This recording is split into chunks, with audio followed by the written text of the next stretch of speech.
দক্ষিণবঙ্গ জুড়ে এই মুহূর্তে প্রকৃতির এক অস্বস্তিকর রূপ। গরম যেন আর শুধু গরম নেই, সেটা পরিণত হয়েছে দাবদাহে।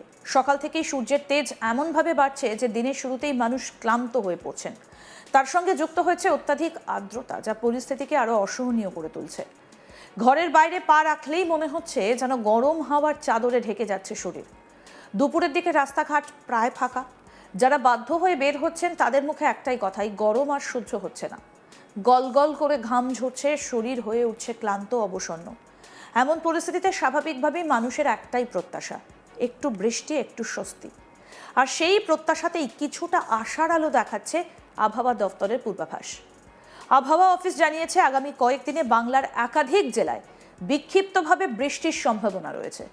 যদিও তার আগে আরও কিছুটা কষ্ট সহ্য করতে হবে, বিশেষ করে দক্ষিণবঙ্গের পশ্চিমাঞ্চলের জেলাগুলোকে। পশ্চিমাঞ্চল যেমন বাঁকুড়া, ঝাড়গ্রাম, বীরভূম, পশ্চিম বর্ধমান। শনিবার এই জেলাগুলোর বাসিন্দাদের জন্য পরিস্থিতি সব থেকে কঠিন হতে চলেছে। তাপমাত্রা স্বাভাবিকের তুলনায় 3 থেকে 5 ডিগ্রি পর্যন্ত বেড়ে যেতে পারে। বাঁকুড়া, ঝাড়গ্রাম এবং বীরভূমে তীব্র গরমের সঙ্গে থাকবে উচ্চ আর্দ্রতা, যা হিট ইন্ডেক্সকে আরও বিপজ্জনক স্তরে নিয়ে যাবে। দুপুরের দিকে রোদ এতটাই তীব্র হবে যে সরাসরি বাইরে বের হওয়া বিপজ্জনক হতে পারে।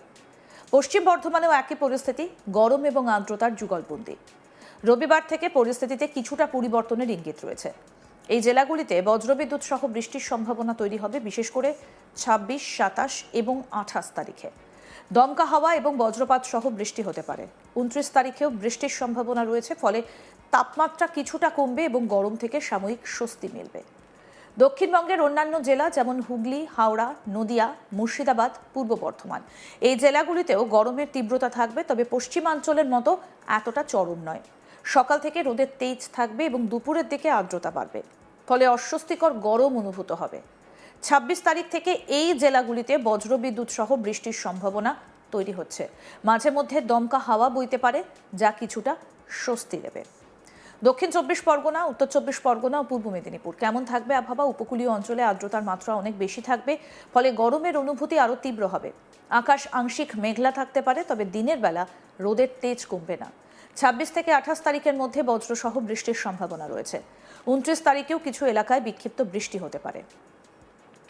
কলকাতায় কেমন থাকবে আবহাওয়া? কলকাতার আবহাওয়া এই সময় সবচেয়ে অস্বস্তিকর হয়ে উঠেছে। সকাল থেকেই চড়া রোদ, সঙ্গে আর্দ্রতা, দুয়ে মিলে পরিস্থিতি একেবারে নাজেহাল। শনিবার সন্ধ্যের দিকে শহরে বৃষ্টির সম্ভাবনা রয়েছে। আগামী 24 ঘন্টার মধ্যেও বৃষ্টির ইঙ্গিত রয়েছে, ফলে কিছুটা স্বস্তি মিলতে পারে, তবে দিনের বেলা গরম এবং ঘাম ঝরানো পরিস্থিতি বজায় থাকবে। নির্বাচনের দিনেও বৃষ্টির সম্ভাবনা থাকায় ভোটারদের কিছুটা ভোগান্তির আশঙ্কা রয়েছে। কি বলছেন আবহবিদ হাবিবুর রহমান বিশ্বাস, শুনবো। এখন আমাদের আবহাওয়ার যা পরিস্থিতি, তাতে আগামী আজ এবং আগামী কালকে আমাদের পশ্চিমের জেলাগুলোতে তাপমাত্রা স্বাভাবিকের থেকে বেশি থাকবে।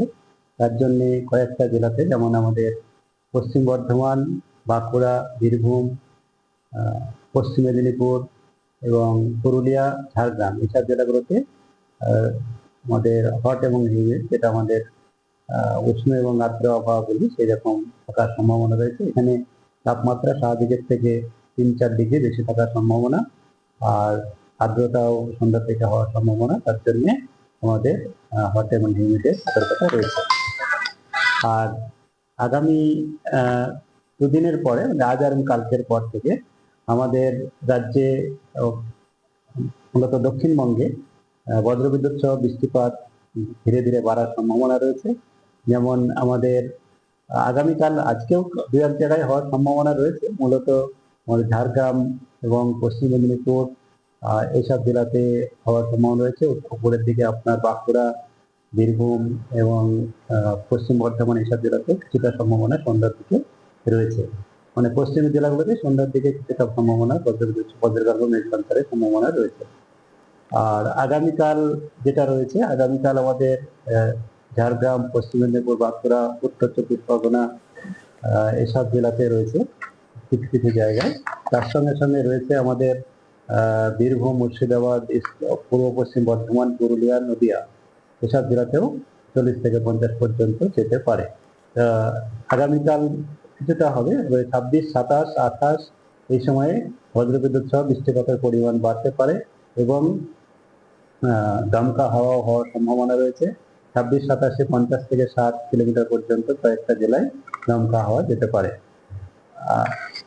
এই হচ্ছে দক্ষিণবঙ্গের 29 তারিখে আমাদের নির্বাচন রয়েছে। 29 তারিখেও আমাদের দক্ষিণবঙ্গের যেসব জেলাতে নির্বাচন রয়েছে সেসব জেলাতে বজ্রবিদ্যুৎ সহ বৃষ্টিপাতের সন্ধ্যা বিকেলের দিকে সম্ভাবনা রয়েছে। বিক্ষিপ্ত হবেই হবে, তবে সম্ভাবনা রয়েছে। দমকা হাওয়াও কিছু 40 থেকে 50 কিলোমিটার পর্যন্ত যেতে পারে। তাপমাত্রা খুব বেশি যেমন স্বাভাবিক বা স্বাভাবিকের থেকে কিছুটা কয়েক ডিগ্রি জায়গায় কমও থাকতে পারে। এবার আসি উত্তরবঙ্গের আবহাওয়ার দিকে। উত্তরবঙ্গে তুলনামূলকভাবে দ্রুত আবহাওয়ার পরিবর্তন দেখা যাচ্ছে। শনিবার থেকেই সেখানে বৃষ্টির প্রবণতা বাড়বে। দার্জিলিং ও কালিম্পং কেমন থাকবে? পাহাড়ি অঞ্চলে শনিবার থেকে বজ্রবিদ্যুৎ সহ বৃষ্টির সম্ভাবনা রয়েছে। আকাশ মেঘলা থাকবে, মাঝে মধ্যে বৃষ্টি হতে পারে। তাপমাত্রা স্বাভাবিক থাকবে, ফলে গরমের তেমন সমস্যা নেই। পর্যটকদের জন্য আবহাওয়ার কিছুটা অনিশ্চিত হলেও মনোরম। আলিপুরদুয়ার ও শিলিগুড়িতে কেমন থাকবে? এই দুই জেলায় ভারী বৃষ্টির সম্ভাবনা রয়েছে আগামীকাল থেকে। 26 ও 27 তারিখে ভারী থেকে অতি ভারী বৃষ্টিপাত হতে পারে। নদীর জলস্তর বাড়তে পারে, ফলে নিচু এলাকায় জল জমার আশঙ্কা রয়েছে। বজ্রবিদ্যুৎ এবং দমকা হওয়ার সম্ভাবনাও থাকছে। কোচবিহারে শনিবার থেকে বৃষ্টির প্রবণতা বাড়বে। মাঝারি থেকে ভারী বৃষ্টি হতে পারে। 29 তারিখ পর্যন্ত বৃষ্টির সম্ভাবনা বজায় থাকবে। তাপমাত্রা কমে গিয়ে আবহাওয়া অনেকটাই আরামদায়ক হবে। মালদা, উত্তর দিনাজপুর এই জেলাগুলোতে শনিবার থেকেই বজ্রসহ বৃষ্টি শুরু হতে পারে। তাপমাত্রা কিছুটা কমবে। 26 ও 27 তারিখে ভারী বৃষ্টির সম্ভাবনা রয়েছে। কি বলেছেন এই বিষয়ে আবহাওয়াবিদ হাবিবুর রহমান বিশ্বাস, শুনব। উত্তরবঙ্গের জন্য যেটা বলা হয়েছে সেটা উত্তরবঙ্গে আগামী 24 ঘন্টায় বিক্ষিপ্ত হবে এক দুই জায়গা করে বজ্রবিদ্যুৎ সহ বৃষ্টিপাত, এবং উত্তরবঙ্গে আগামীকাল থেকে বজ্রবিদ্যুৎ সহ বৃষ্টিপাতের পরিমাণ বাড়বে। সেক্ষেত্রে দমকা হওয়ার সম্ভাবনা রয়েছে 50 থেকে 60। দমকা হওয়ার সম্ভাবনা রয়েছে মালদা, উত্তর দক্ষিণ দিনাজপুর এবং জলপাইগুড়ি, দার্জিলিং জেলাতে। বাকি জেলাতে 40 থেকে 50 কিলোমিটার পর্যন্ত যেতে পারে। আর কালকে উত্তরবঙ্গে মূলত রাত্রের দিকেই জলপাইগুড়ি এবং আলিপুরদুয়ারে ভারী বর্ষারও সম্ভাবনা রয়েছে। আর 26 তারিখেও সম্ভাবনা রয়েছে জলপাইগুড়ি, কোচবিহার, দার্জিলিং জেলাতে দমকা হওয়া সহ 50 থেকে 60 পর্যন্ত যেতে পারে। বাকি জেলাগুলোতে 40 থেকে 50। উত্তরবঙ্গে এখন 25 থেকে আমাদের 28 বা 29 তারিখ পর্যন্ত প্রায় প্রতিদিনই অনেক জায়গাতেই হালকা থেকে মাঝারি বৃষ্টিপাত, বজ্রবিদ্যুৎ সহ বৃষ্টিপাত হবে। তবে 25, 26, 27 এই 3 দিনে বৃষ্টিপাতের পরিমাণ কম বেশি থাকতে পারে। এখানে দু এক জায়গায় ভারী বর্ষার সম্ভাবনা রয়েছে, যেমন জলপাইগুড়ি, আলিপুরদুয়ার, দার্জিলিং আমি বললাম 26 তারিখে, 27 তারিখে দার্জিলিং আর জলপাইগুড়ি, 25 তারিখে জলপাইগুড়ি এবং আলিপুরদুয়ার। আর কলকাতা তার পার্শ্ববর্তী অঞ্চলে যেটা রয়েছে, কলকাতাতে আগামী আগামী দুদিনে মানে আজ এবং কালকে আংশিক মেঘলা আকাশ, তবে সন্ধ্যার দিকে আগামীকালকে বা আজকেও সাধারণত মেঘলা আকাশ হতে পারে। আর আগামী 24 ঘন্টার মধ্যে বজ্রগর্ভ মেঘ সঞ্চয় কিছুটা সম্ভাবনা রয়েছে। তবে 26, 27 কলকাতাতেও সম্ভাবনা রয়েছে বজ্রবিদ্যুৎ সহ বৃষ্টিপাতের, এবং নির্বাচনের দিনেও কলকাতাতে কিছুটা সম্ভাবনা রয়েছে বজ্রবিদ্যুৎ সহ বৃষ্টিপাতের।